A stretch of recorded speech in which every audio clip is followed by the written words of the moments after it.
Good morning everyone. तो चलिए एक बार फिर से मार्केट का एनालिसिस करते हैं। निफ्टी फिफ्टी का चार्ट है, 5 मिनट का टाइम फ्रेम है, सुबह के 9:32 हो चुके हैं। तो मार्केट डाउन ट्रेंड की ओर मूव कर रहा है और मैं आपको दिखाता चलूँ कि मेजर टाइम फ्रेम पे मार्केट बियरिश है और हेवी वॉल्यूम के साथ जो है इम्बैलेंस भी क्रिएट किया है। तो यहाँ पे फेयर वैल्यू गैप भी है और नीचे डिमांड जोन भी है। तो एटलीस्ट डिमांड जोन पे जो लोग भी इस कैंडल पे एंटर किए होंगे, यहाँ तक तो निश्चित तौर पे वो अपना टारगेट लेंगे। तो सबसे पहले मार्केट में आपको स्ट्रक्चर समझना होता है, देन आप मल्टी टाइम फ्रेम एनालिसिस करते हैं, लेकिन स्ट्रक्चर एक स्टेप आगे होता है। आप मल्टी टाइम फ्रेम एनालिसिस करेंगे या किसी इंडिकेटर के थ्रू करें तो इंडिकेटर 30% 20% लैगिंग होता है। तो जाहिर सी बात है रियल टाइम में उस मार्केट का स्ट्रक्चर एनालिसिस करें, क्या बन रहा है, हायर हाई मतलब अप ट्रेंड में है, डाउन ट्रेंड में है या साइडवेज है, उसके हिसाब से लोअर टाइम फ्रेम पे आप ऑर्डर को एग्जीक्यूट कर सकते हैं। तो चलिए एक बार सॉफ्टवेयर के मदद से मार्केट का एनालिसिस करने का प्रयास करता हूँ। तो यहाँ पे बुलिश चेंज ऑफ कैरेक्टर है, यानी मार्केट इसके ऊपर जब क्लोजिंग देगा तो मार्केट अप ट्रेंड में हो जाएगा। फिलहाल यहाँ पे चेंज ऑफ कैरेक्टर हुआ है, यानी मार्केट अभी बियरिश है।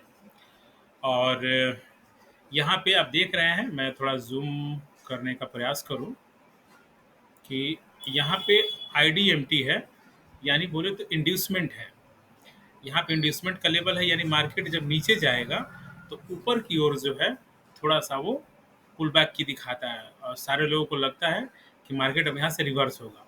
तो यहाँ पे सिस्टम ने इंड्यूसमेंट बनाया है, उसके बाद मार्केट को नीचे कंटिन्यू करना है। तो यहाँ पे लगातार ब्रेक ऑफ स्ट्रक्चर हो रहा है, ब्रेक ऑफ स्ट्रक्चर हो रहा है, फिर अगेन ब्रेक ऑफ स्ट्रक्चर हो रहा है।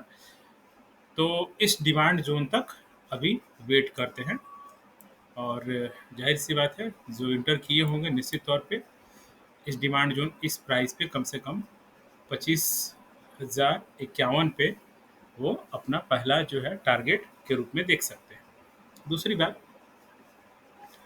यहाँ पे बोलिंजर बैंड के सपोर्ट है, स्टैंडर्ड डिविएशन 2 है, यहाँ पे हम लोग देख पा रहे हैं यहाँ पे भी। और यहाँ पे बायर और सेलर का जो डेल्टा है करीब करीब 4.8 मिलियन बायर है और 15.3 मिलियन सेलर है। तो ओवरऑल मतलब बड़े सेशन में देखा जाए तो सेलर का डोमिनेंस है, हालांकि बहुत दूर का इफेक्ट नहीं देखना चाहिए। खैर इस पे हम लोग बाद में ध्यान देंगे।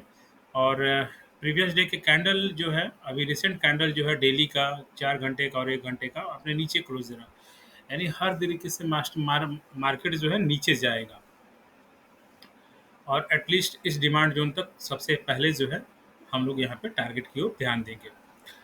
तो सिस्टम दिन की शुरुआत में ही एक अपनी मेथडोलॉजी बना के देता है, क्लोज बिलो पीडीएल, यानी पहला जो है जो क्लोजिंग था पिछले दिन का वो पीडीएल के नीचे था, तो वो बायस पीडीएल भी है। ओके, तो हालांकि पीडीएल जो है यहाँ पे लो जो है ब्रेक कर गया, इसलिए आपको लाइन नहीं दिखाई दे रही होगी। यहाँ प्रीवियस डे का हाई है और यहाँ पे लिक्विडिटी है, उससे पहले एक डिमांड जोन है। यदि इस डिमांड जोन को तोड़ेगा तो में भी ऐसा थोड़ा मुश्किल लगता है डिमांड जोन को तोड़ना, क्योंकि काफ़ी यहाँ पे बहुत बड़ा यहाँ पे अपसाइड की ओर मूवमेंट हुआ है। तो जो लोग यहाँ पे होंगे वो यहाँ से मार्केट को नीचे नहीं जाने देंगे।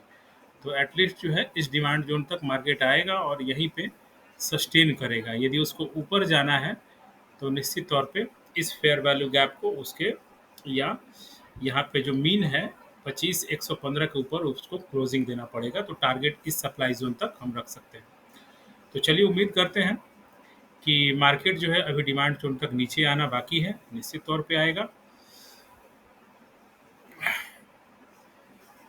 और मैं आपको क्या बताऊं मार्केट का स्ट्रक्चर, और वी वैप का डेली नीचे भी कर रहा है। तो आप जानते हैं वी वैप वॉल्यूम और प्राइस का जो एवरेज करके ये प्लॉटिंग होती है, इंट्राडे के लिए होता है, यानी हर दिन के शुरुआत में नए से बनता है और अगले दिन फिर नया बनेगा। तो चलिए उम्मीद करते हैं कि मार्केट धीरे धीरे जो है अपने डिमांड जोन की ओर जाना यहाँ पे इस कैंडल पे मैं आपको लाइन दिखाने का प्रयास करूँ। एक लाइन है इस हेविंग सेलिंग कैंडल में, एक लाइन है। यानी ये पूरा एक रेंज की तरह होता है, इम्पल्सिव रेंज की तरह होता है और इसका पॉइंट ऑफ कंट्रोल यहाँ है, यानी इस प्राइस पे। तो जब भी, हालाँकि पूरा ये बियरिश वॉल्यूम है एक तरह से, लेकिन इसका पॉइंट ऑफ कंट्रोल यहाँ है, यानी मार्केट जब भी इसके ऊपर जाएगा तो रेसिस्ट करेगा। हालाँकि यहाँ फेयर वैल्यू गैप भी है, निश्चित तौर पे फेयर वैल्यू गैप जो है एक इम्बैलेंस को दिखाता है और उसके बाद लिक्विडिटी ग्रैब करने के बाद मार्केट नीचे जाते हैं। तो चलिए फिलहाल मार्केट यहाँ से रिजेक्शन ले रहा है, देखते हैं कि फिर से इंड्यूसमेंट बनाता है या फिर यहाँ पे जाने के बाद फिर से जो है नीचे की ओर मूव करता है।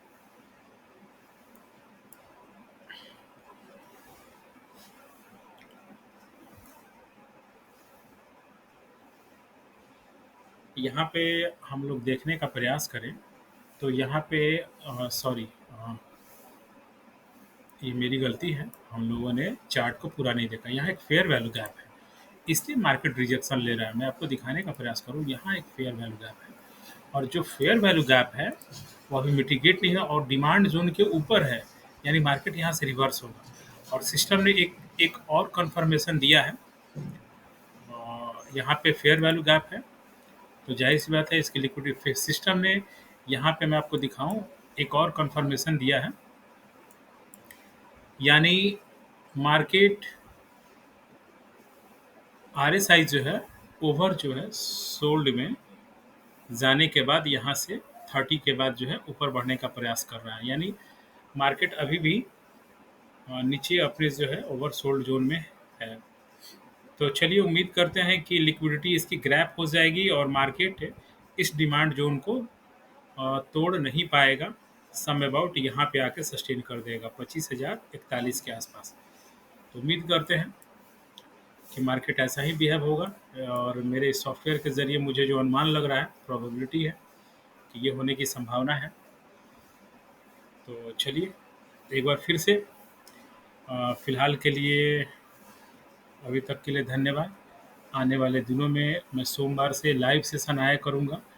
अभी छोटे-छोटे वीडियो बना रहा हूँ और उसके बाद एक ट्यूटोरियल बनाऊँगा इस सॉफ्टवेयर पे और देन जो है लाइव में ट्रेड को एनालिसिस करेंगे। तो फिलहाल के लिए धन्यवाद।